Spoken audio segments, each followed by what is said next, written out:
Estimados estudiosos, muy buenos días. Soy Hugo Fernando Romero, el tutor del área de instrumentación industrial y dispositivos lógicos programables. En esta oportunidad, pues vamos a hablar un ratico sobre una breve introducción a los PLC. Esta es la última videoclase, entonces ya dentro de poco el aula está por cerrar. Entonces les recomiendo pues que vayan poniéndose al día con las actividades. Si de pronto algún estudioso tiene algo pendiente, pues por favor no duden en comunicarse o si requieren alguna aclaración de alguna nota, estamos atentos a cualquier inquietud. Entonces, pues no olviden a través de cualquiera de los medios de comunicación que tenemos, buscar, pues buscamos aclarar todos los temas y cerramos el aula en buenos términos. Entonces, vamos a iniciar, vamos a compartir pantalla y pues iniciemos. Bueno, pues como sabemos en la pirámide de la automatización los PLC se encuentran en el segundo nivel, nivel de control.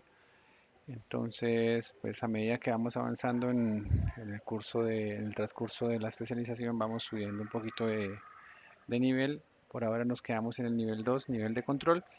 Y pues lo que vamos a ver es que los siguientes, digamos, ítems, vamos a ver un poquito sobre la estructura general de un automatismo, algún ejemplo de aplicación, de lecciones, instalaciones, nociones previas de programación, depuración y ajuste del programa y un mantenimiento diagnóstico.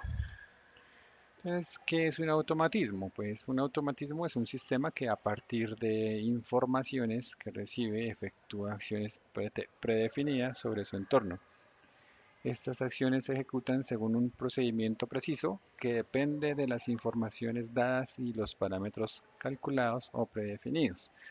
Es decir, con un equipo de memoria y un equipo de periféricos, de sensores o de equipos que nos dan algunas lecturas, pues que ya están calculados y predefinidos para controlar ciertas variables, pues podemos lograr un procedimiento preciso. La analogía con un vehículo automóvil de un automatismo, entonces podemos decir que en el automóvil podemos llamarlo vehículo y el automatismo podemos llamarlo máquina o instalación. Digamos que el ojo del conductor es equivalente a un detector o a un sensor, un periférico de los que estábamos hablando. El pedal del acelerador es el control de potencia del contactor o la válvula direccional, de acuerdo al fluido o al tipo de energía que estemos utilizando. El motor del vehículo es el equivalente al accionamiento del automatismo. La gasolina en el automóvil es el equivalente a la fuente de energía o la fuente de alimentación que tengamos en nuestra máquina. El cerebro del conductor viene a ser el sistema de procesamiento, cálculo y decisiones, es ahí donde va a entrar el PLC. Y el tablero de mandos es el equivalente a la interfaz de diálogo, la HMI o la visualización que tengamos con nuestro equipo o con nuestra máquina. Bueno, entonces, en un ejemplo de un componente de automatismo en una instalación, pues podemos decir que hay una cisterna, que hay sensores, sensores fotoeléctricos, que hay un accionador, que es un cilindro neumático, hidráulico o motor, que hay un control de potencia y puede ser las válvulas direccionales o un contactor y que hay un sistema de procesamiento que es un autómata programable, un PLC, y una visualización pues con un visualizador, un HMI. Entonces cada uno de estos elementos empiezan a formar o hacen parte, son componentes de un automatismo. Entonces la cisterna, los sensores, los actuadores, el PLC y la HMI. Ya cuando todos ellos están digamos, unidos, se han conjugado en un solo equipo, en una sola máquina, en un solo automatismo, pues el sistema que debe ser automatizado, pues este sistema puede ser muy complejo, como por ejemplo una cadena de fabricación o un taller de producción o una fábrica. También es igualmente posible automatizar equipamientos más simples como los semáforos de las vías, la puerta de un garaje o una piscina o un sistema de riego, como en este caso. Los sensores. Entonces, si nos vamos a ir a estudiar, o sea, vamos a estudiar un poquito sobre cada uno de esos términos, los sensores, como el ojo del conductor, un sistema automatizado, debe tener un equipamiento que le dará la información sobre el entorno o el medio ambiente en el que se está ubicando el sensor. Entonces, Nosotros podemos encontrar sensores de nivel o sensores de temperatura, sensores de movimiento y pues por ejemplo para detectar un automóvil en una barra de peaje de autopista pues utilizaremos un sensor fotoeléctrico. Los accionadores. Los accionadores permiten efectuar las acciones sobre el sistema y pues estos pueden ser catalogados como bombas, motores, cilindros, etcétera. Un control de potencia. Para proporcionar la potencia necesaria a los accionadores y servir de intermediario con el sistema de procesamiento de datos, estos equipamientos específicos son necesarios. Estos son los sistemas de control de potencia más conocidos, válvulas direccionales neumáticas o hidráulicas, contactores, los disyuntores, los relés, todo el equipo de control, todo el equipo de potencia digamos que está rodeado, que está eh, lógicamente cableado en el accionamiento de un motor o de algún tablero de control. Los sistemas de procesamiento de datos. El sistema de procesamiento de datos es el cerebro de la instalación. En el pasado se formaba con una red de relés y contactores auxiliares, todo lo que era esa lógica de releos. Y hoy en día, pues esto se compone simplemente de un autómata programable, pues que cada día son más poderosos y más compactos. Las pantallas HDMI, pues digamos es la interfase entre el hombre y la máquina y pues todos los sistemas automatizados deben ser supervisados o controlados por el hombre, eso sí todavía no ha sido reemplazado. Y para eso pues son necesarias necesitamos equipar las máquinas con botones pulsadores, los terminales de diálogo, los visualizadores, etcétera. La tecnología cableada o programada, en la tecnología programada es el autómata quien juega el papel de los relés auxiliares y este controla a los accionadores en función de las informaciones que les son suministradas, es decir, toda la información que llega a través de sus sensores o de sus periféricos. En este ejemplo simple, pues podemos ver inmediatamente la ventaja en términos de cableado y de espacio. Características de la tecnología cableada. Entonces estamos haciendo también como mirando un poquito lo que vemos en el aula de lógica cableada. Entonces el funcionamiento de la instalación está definido por el cableado entre los diferentes componentes como lo son relés, temporizadores, relojes, etcétera. Cuanto más compleja es la instalación, pues más complejo es el cableado. Para cada modificación de funcionamiento es necesario modificar el cableado. Existen muchos componentes cableados entre ellos, cada uno teniendo su propia función, como lo son de temporizado, de relé o de contador. Entonces, si nos damos inmediatamente cuenta que con una docena de relés auxiliares y otro tanto de temporizadores, combinado con la necesidad de cumplir las normas de cableado, la tecnología de cableado necesita mucho espacio. Afortunadamente existe ya la tecnología programada o los PLC. ¿Cuáles son las características de esta nueva tecnología programada? Pues que el funcionamiento de la instalación está definido por un programa ejecutado de manera cíclica por un autómata programable. En cada modificación del funcionamiento o cada variable del programa, tan solo hay que modificarlo. Entonces, más necesario que cablear un nuevo temporizador o un relé auxiliar es simplemente variar unos pasos en el programa y listo, queda reemplazado. Un solo equipamiento sin cableado entre módulos, tan solo la conexión para los sensores, accionadores y la fuente de alimentación que se requiera. Entonces, ¿pero qué es un programa? Me preguntarás. Pues un programa es una serie de instrucciones que son ejecutadas las unas detrás de las otras. Pues no hay que preocuparse porque detallaremos un poquito de esto más adelante. Ventajas de la tecnología programada, pues que hay menos componentes, como lo vamos diciendo, pues el autómata programable reemplaza a todos los relés auxiliares, temporizadores o relojes, y esto no solo proporciona un beneficio principal en el volumen, sino también un beneficio en la fiabilidad, ya que no hay más partes mecánicas en el cerebro del dispositivo de automatización. Las únicas conexiones son la alimentación del autómata, los sensores y los accionadores.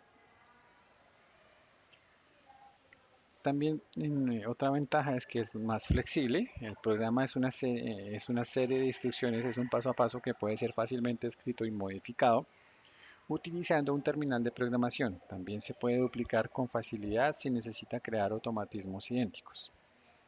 mayor facilidad para ajustar y depurar. Entonces, en el panel frontal del autómata se podrá ver el número LED que indica con una señal luminosa el estado de los funcionamientos de los sensores, si están abiertos o cerrados, estado de los accionadores, si están en marcha o si están detenidos, parados, y el estado de funcionamiento del propio autómata, es decir, si está corriendo el programa. ¿Para qué sirve un autómata programable? Entonces, en un sistema automatizado, el autómata programable constituye el sistema de procesamiento de datos. Esto es el cerebro de la instalación. Es él quien decide y quien efectuará las acciones que se han de emprender en función de las informaciones que se suministran. Un autómata programable es un ordenador real que es capaz de recibir datos a través de las entradas y después enviar comandos a través de las salidas. ¿Para qué sirve el bus?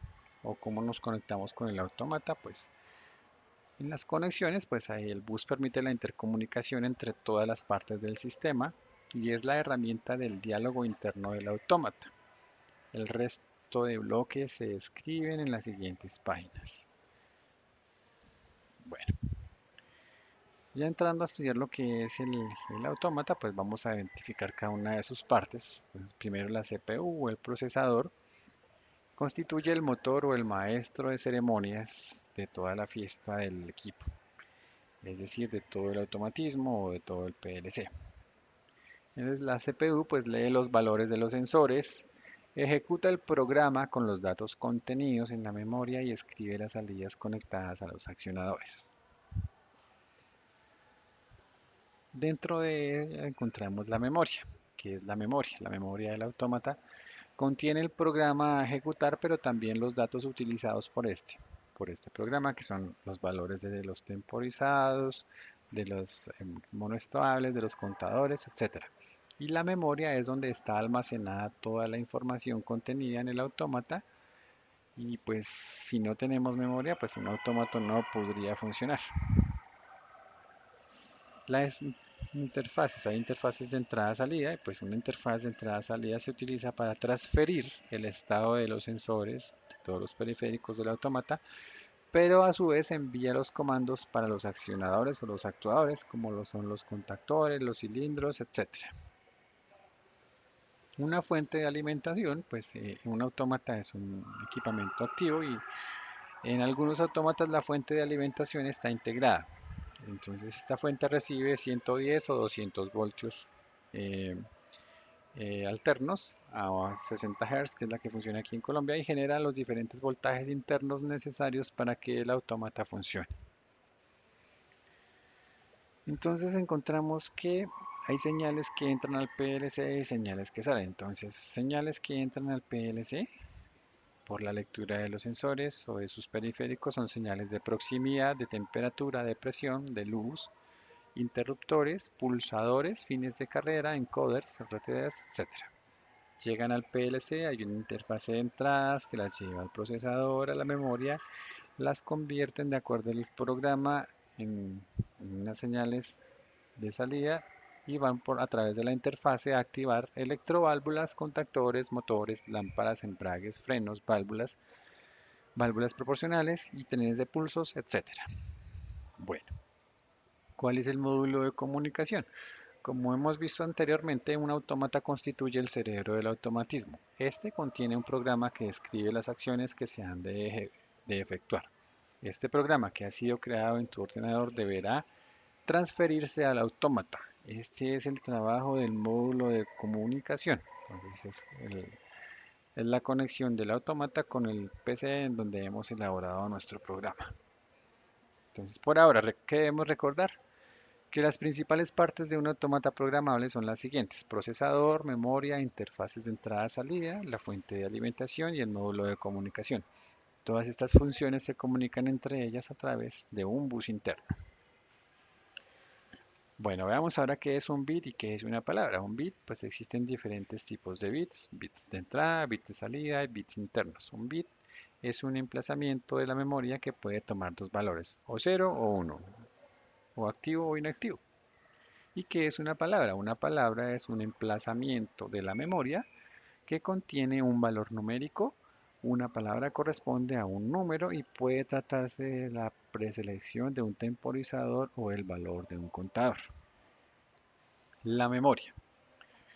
Como hemos visto anteriormente, es una zona en la que la información se almacena.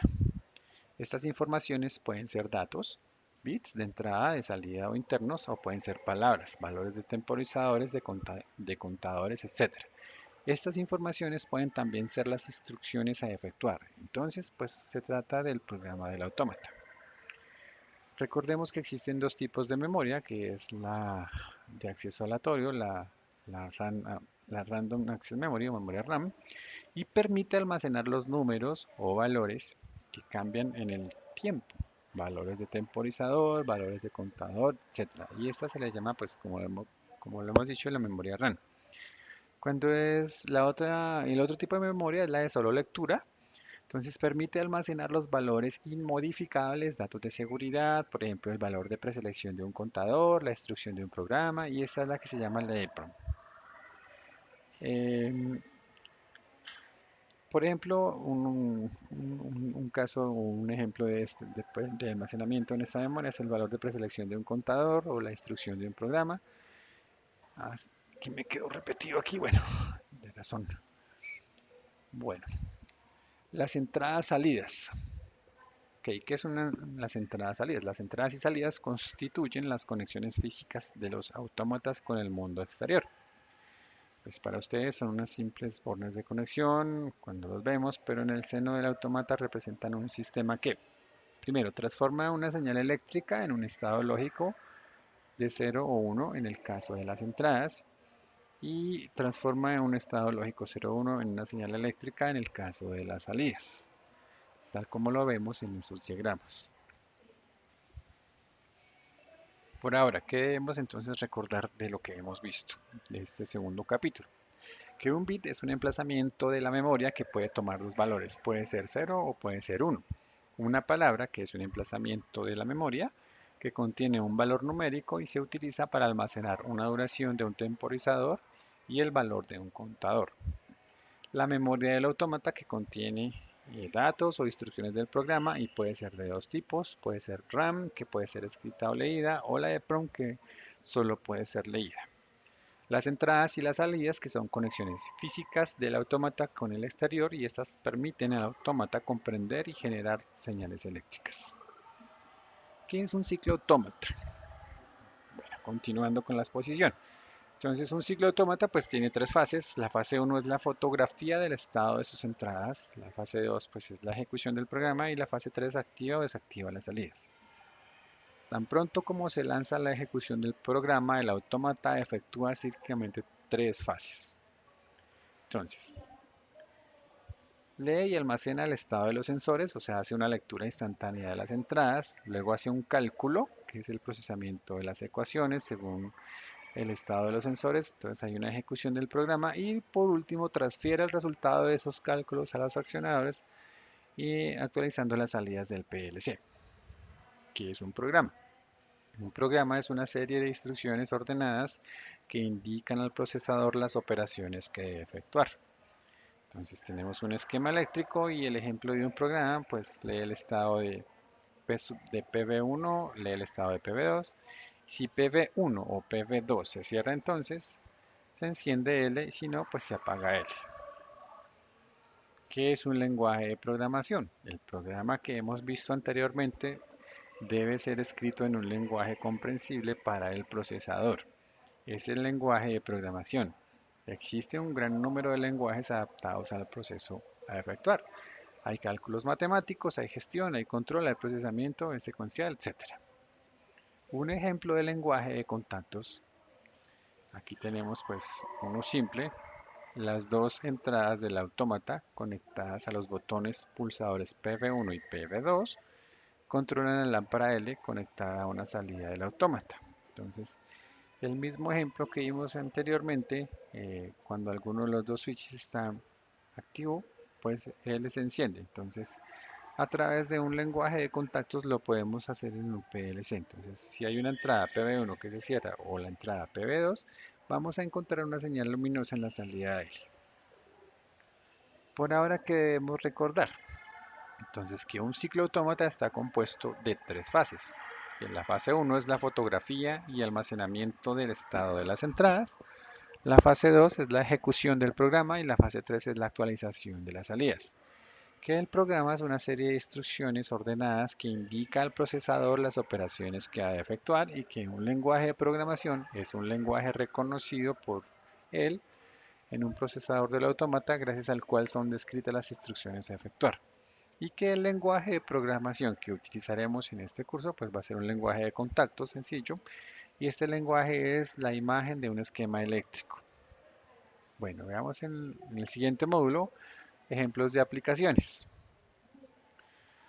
Por ahora veamos unas especificaciones. Una señal luminosa tiene tres fluorescentes que debe iluminarse según una secuencia precisa. Entonces debe haber un tubo exterior iluminado, luego el tubo del medio iluminado, luego el tubo interno iluminado, todos los tubos apagados, todos los tubos encendidos, todos los tubos apagados, todo tubo exterior iluminado, tubo del medio iluminado, tubo interior iluminado, todos los tubos apagados, todos los tubos encendidos y todos los tubos apagados. Entonces ahí en la tecnología cableada, pues los tres tubos de la señal luminosa son alimentados por entradas distintas. Si realizamos esta aplicación en tecnología cableada, vamos a tener que utilizar relés de automatismo. La caja de control requerirá relés para controlar los tres tubos y por cada combinación más de una docena de relés. Temporizadores para secuenciar el iluminado, más o menos dos temporizadores si los tiempos son idénticos o una docena de temporizadores si los tiempos son diferentes. Mientras que si realizamos esa labor con una tecnología programada, pues los tres tubos de la señal luminosa se alimentan por entradas distintas que corresponden a tres salidas del autómata y la realización de esta señal luminosa tan solo necesita de un autómato. Y sobre todo, si deseamos crear una nueva secuencia, tan solo es necesario modificar el programa sin tener que modificar el cableado. Para un sistema de riego, pues más o menos funciona igual. Este sistema de riego está compuesto de una cisterna y un sistema de regadío controlado según las franjas horarias y esto se describe en las siguientes páginas. Miremos, entonces la cisterna se alimenta por una bomba. Esta bomba se activará cuando se detecte el nivel mínimo y se parará cuando se alcance el nivel máximo de relleno. Los niveles mínimos y máximos le indican al autómata se indican al autómata por dos contactos, dos sensores. El sistema de riego pues es controlado por la función de reloj calendario de un autómata y en nuestro ejemplo pues cada día de las 19 horas a las 24 pues va a estar trabajando. La aplicación completa, pues compuesta de la gestión de la cisterna y del sistema de riego, constituye el sistema de irrigación que vemos en el ejemplo. Entonces, como se ve, pues tan solo es necesario que un autómata para controlar este automatismo, incluso uno de los más pequeños. Bueno, ahora veamos qué es la estructura del programa. Existen tres tipos de programación disponibles para una serie FX de una determinada marca. Entonces está la lista de instrucciones, está el ladder o lenguaje de contactos y está el lenguaje SFC. Pues la lista de instrucciones pues permite crear toda la secuencia a partir de una lista de comandos encadenados de forma secuencial y es un método rápido y directo. El ladder o lenguaje de contactos. Este es el método más utilizado, con el cual se crean comandos secuenciales que se van ejecutando secuencialmente uno detrás de otro. Es casi que una lógica que va paso a paso. Dispone de una serie de símbolos utilizados por el programador para establecer las condiciones que deben ser programadas por el autómata. Y por último, pues el lenguaje SFC es el método más estructurado y permite separar las partes de programa por pasos que se ejecutan secuencialmente. Dispositivos utilizados por un PLC pues pueden manejar dos tipos de datos, registros de 16 bits, datos temporizadores, contadores y los datos de 32 bits junto a dos registros consecutivos de 16 bits. El ciclo de scan de la lectura, pues el funcionamiento de un programa del PLC es secuencial y ejecuta las instrucciones guardadas en su memoria de forma consecutiva, teniendo una instrucción llamada end, la cual es la encargada de marcar el final del programa. Cuando se llega a la instrucción END y antes de saltar a la primera dirección del programa para repetir nuevamente el proceso, el autómata hace un refresco de las entradas y de las salidas. Entonces actualiza entradas y salidas, ejecuta el programa de instrucciones en memoria, comunicaciones, actualiza entradas y salidas y así se la pasa cíclicamente. Las instrucciones de la secuencia del lenguaje de contactos se ejecutan siguiendo el siguiente orden, de izquierda a la derecha y de arriba hacia abajo, es decir, iniciamos con X00, X001 y X002 y vamos a la salida Y000. Si entra por ahí alguna variable que modifique, pues la primera en leer sería la X004, que también afectaría la salida Y000 y luego pasaría a X005, que afectaría la salida Y001. Esa es la forma como se va leyendo. Estructura de un programa. Como se ha comentado, el programa se repite indefinidamente desde la posición 0 hasta la instrucción END, pero si el programa encuentra antes una instrucción FEND, acabará la ejecución del ciclo de scan y volverá a comenzar desde el principio. Las acciones de código introducidas desde el FEND al END pueden ser subrutinas o programas de interrupción. Las subrutinas. Una subrutina es un conjunto de instrucciones que se ejecutará de manera eventual cada vez que sea requerido por el programa. Cuando se ejecutan subrutinas se altera el valor del tiempo del ciclo de scan, ya que este tiempo se ve incrementado. Para llamar una subrutina se utiliza la instrucción call y para concluir la subrutina se utiliza la instrucción thread. Interrupciones.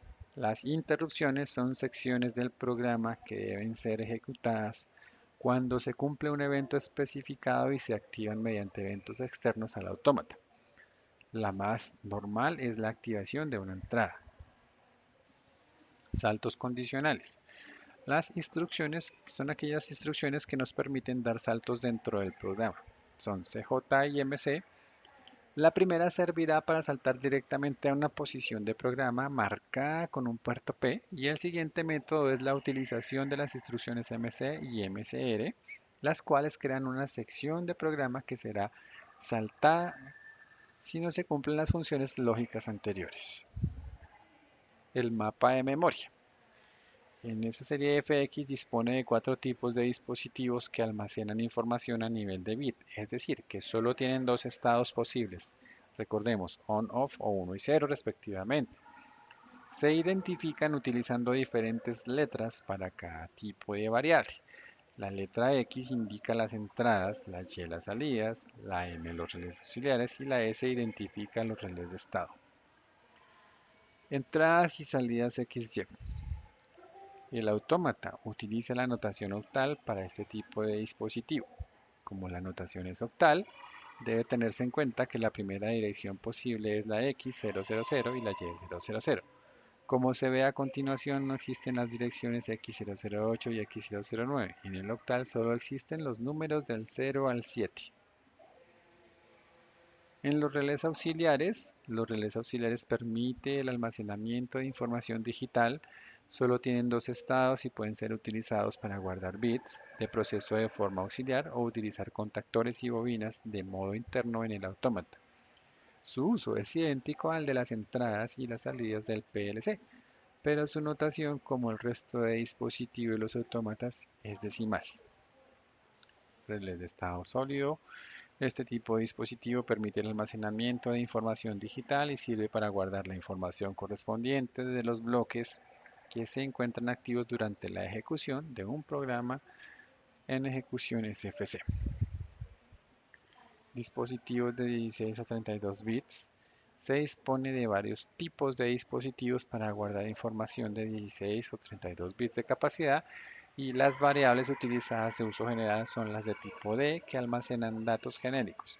Seguidamente encontramos los dispositivos dedicados a temporizadores y contadores TIC y finalmente los dispositivos B y Z que sirven para trabajar con direccionamiento indirecto. Los registros D son registros de 16 bits y trabajan guardando información en forma de binario.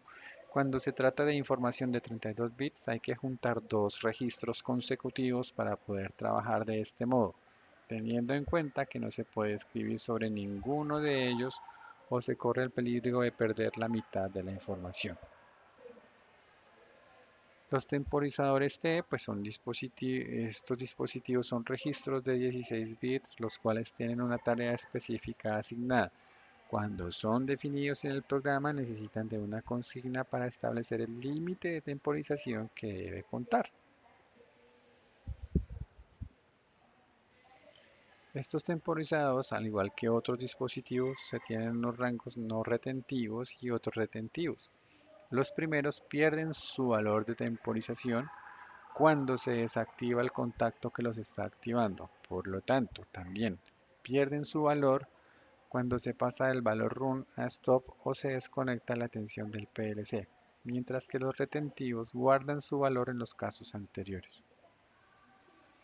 Un ejemplo de temporizador, aquí el que vemos aquí enseguida, entonces en el plano de contacto sería X17 y T31 con cada 500 segundos, o una entrada M50 con un contacto K34. Bueno, lista de instrucciones pues sería LDX17, la salida T31K500, luego LDM M50 y la salida COK34.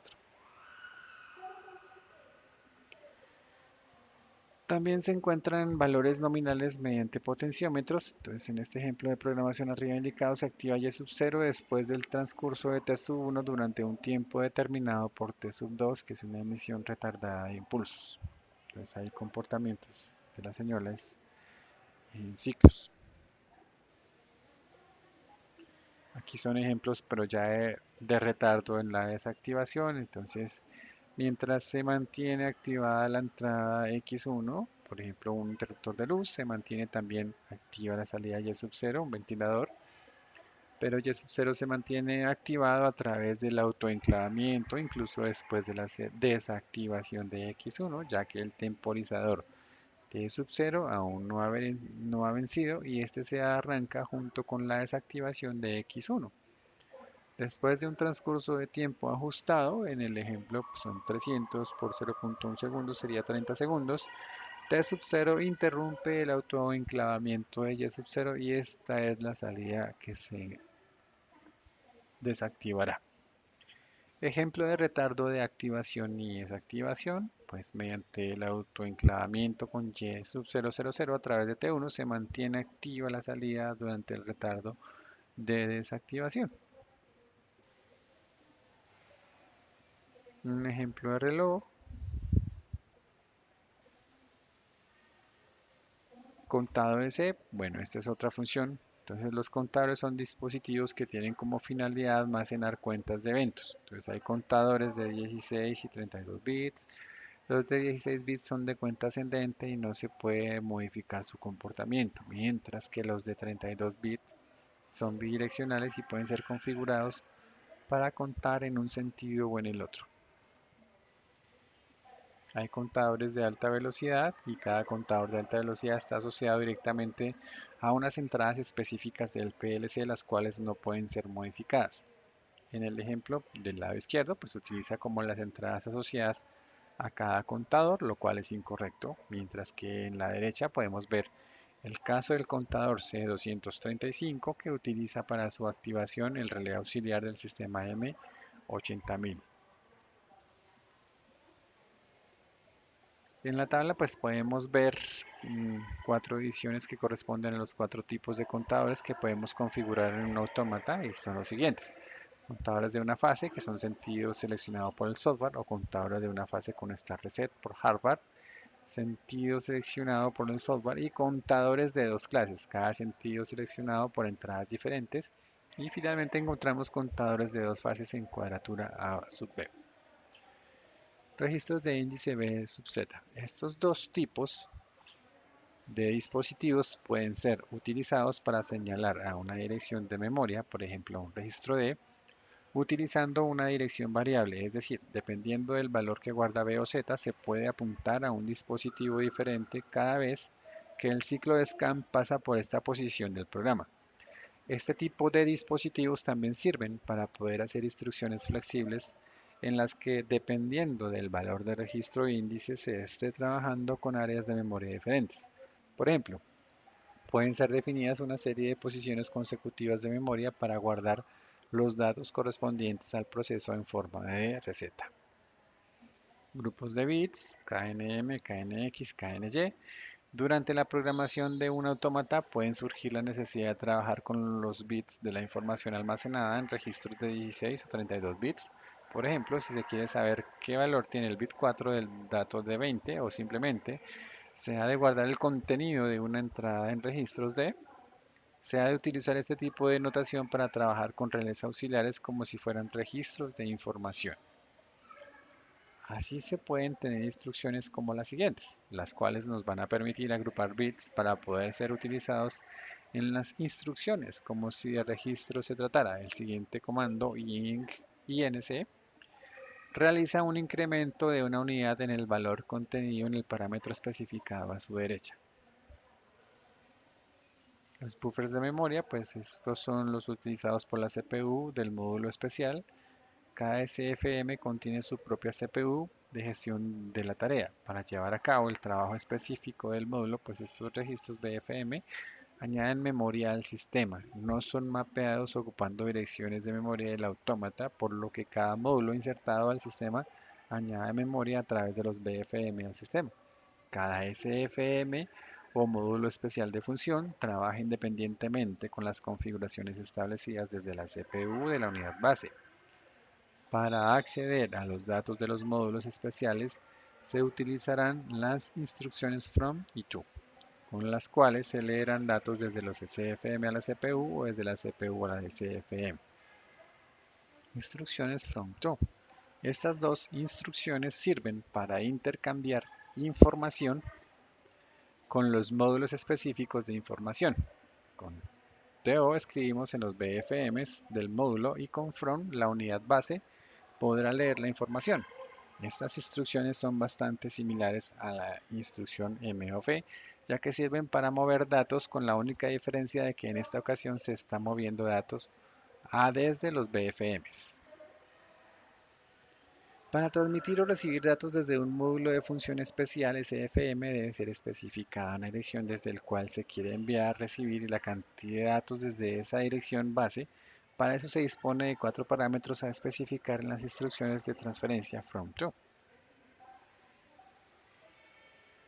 La descripción de los parámetros sería la siguiente. Entonces, CFM numeral es la dirección que identifica el módulo. Cada módulo que se inserta en el sistema está numerado desde el primero que está situado a la derecha de la unidad base hasta el último módulo situado más a la derecha en el sistema. Bueno, instrucciones. La BFM numeral es la dirección del registro buffer de memoria a la que se quiere acceder dentro del módulo. A partir de esta dirección, se copiarán los valores especificados por la instrucción. La utilidad de cada una de las direcciones BFM de cada uno de los módulos de función, así como la cantidad de BFMs disponibles, viene determinada por la finalidad de dicho módulo. Los parámetros SF numeral y BF numeral en conjunto determinarán la dirección concreta del módulo y buffer que debe ser accedido para extraer o grabar la información. Un dato, en el caso de la instrucción TO, es el dato que se quiere enviar al módulo de función, ya sea un dato constante o un dispositivo del PLC, bien sea un contador, un temporizador, etc. Si se trata de la instrucción from, el parámetro correspondiente al dato será el dispositivo al que se debe guardar la información que se recoge desde el módulo de función. La cantidad, las instrucciones from y TO pueden manejar datos de la misma forma que se haría con la instrucción de movimiento de datos en bloque BMOV. Así, si se utiliza el parámetro de cantidad con un número superior a 1 en una instrucción T sub 0, se está especificando que se quiere enviar la información que comienza desde la dirección base especificada en el parámetro dato, tantos datos como se especifica en cantidad. Instrucciones de comparación. Con la instrucción CMP se comparan los valores numéricos y estos valores pueden ser constantes a los contenidos en el registro de datos, pero también es posible la indicación de valores de un temporizador o un contador en función del estado de la comparación, mayor, inferior o igual. Se activa uno de los tres operando el bit. Ejemplo de la función CMP, pues primero condición de entrada, segundo primer valor de comparación, tercero segundo valor de comparación y cuarto primer de 3 relés internos o salidas consecutivos que se activan en función del resultado de comparación. El primer operando con cuando el valor de comparación 1 mayor al valor de comparación, segundo operando con cuando el valor de comparación 1 es igual al valor de comparación 2, o el tercero cuando 1 es valor al valor de comparación 2. Bueno, ahí hay otro ejemplo.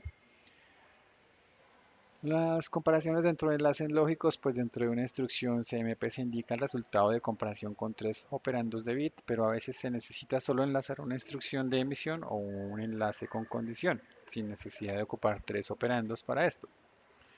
Para esto, pues se encuentran disponibles las instrucciones de comparación de carga, así como las comparaciones AND y OR. Si lo comparamos con un enlace AND, pues hay una condición de comparación, segundo hay un primer valor de comparación y tercero segundo valor de comparación. Si es como OR, lo mismo, hay una condición de comparación, un primer valor y un segundo valor de comparación. Si es una instrucción aritmética, pues los controladores, bueno, y switch de la serie FX dominan las 4 operaciones fundamentales que son suma, resta, multiplicación y división de números sin posiciones después de la coma.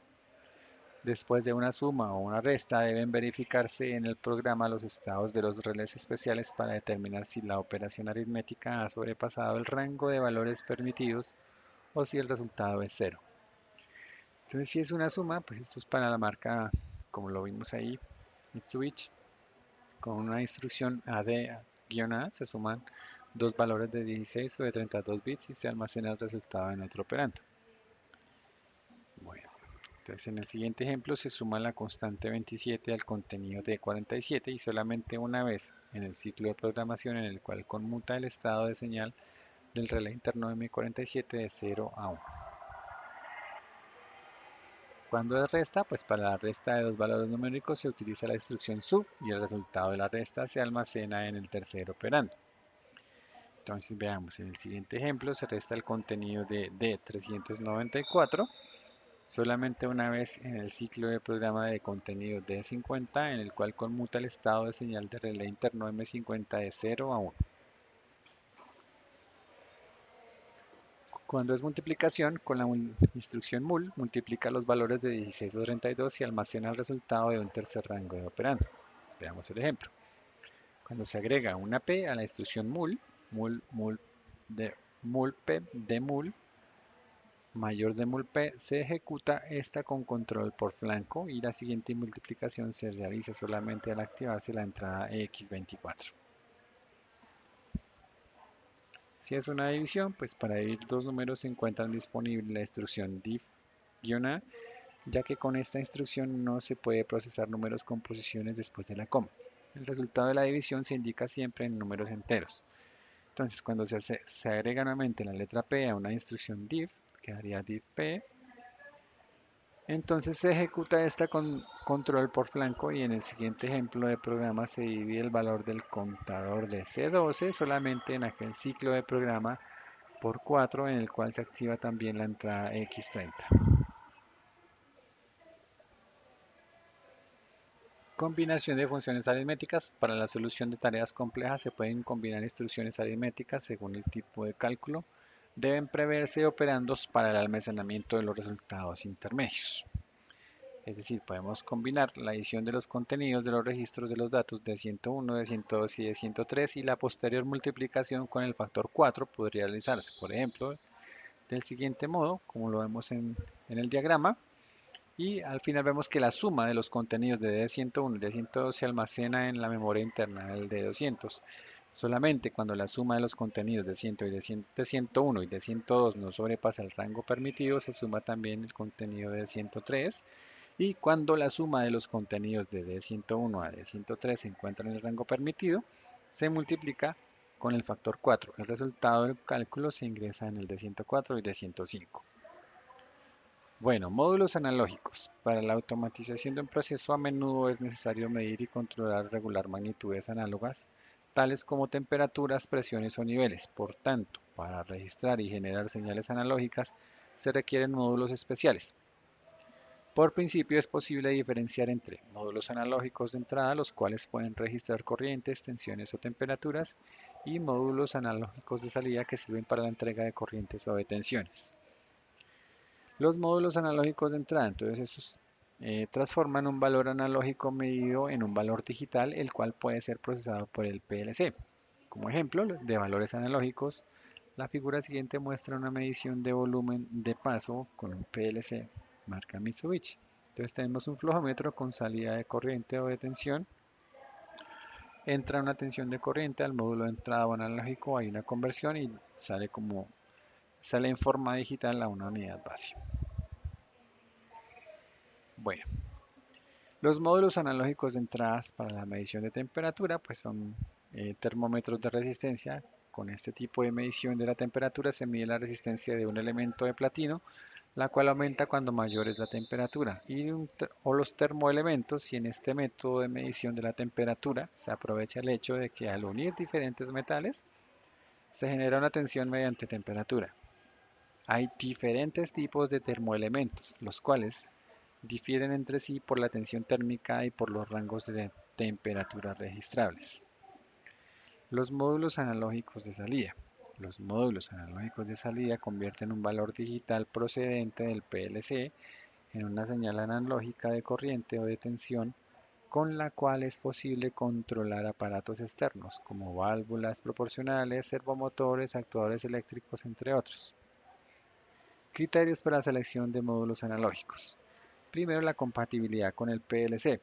El módulo de salida debe poder combinarse con una unidad base del PLC empleado. Segundo, la resolución. La resolución es aquella que nos indica qué valor físico mínimo puede ser registrado o generado por un módulo analógico. La resolución viene predeterminada por la estructura interna de los módulos analógicos y depende de cuántos bits se requieren para la memorización del valor digital. Tercero, los números de entradas y salidas analógicas. Las entradas o salidas de un módulo analógico se denominan también canales. En correspondencia con el número de canales requeridos es posible, por ejemplo, seleccionar módulos de entrada analógica con 2, 4 o 8 canales y tener en cuenta que el número de módulos analógicos que se pueden conectar a una unidad base son limitados. Bueno, estimados estudiosos, espero haber sido pues un poco, aunque fue un poquito extenso, pero es muy básica y pues son criterios que se deben tener muy claros. Cualquier inquietud, pues ya saben, por cualquiera de los canales de comunicación estoy a sus órdenes. Entonces les deseo lo mejor y bueno, hasta pronto.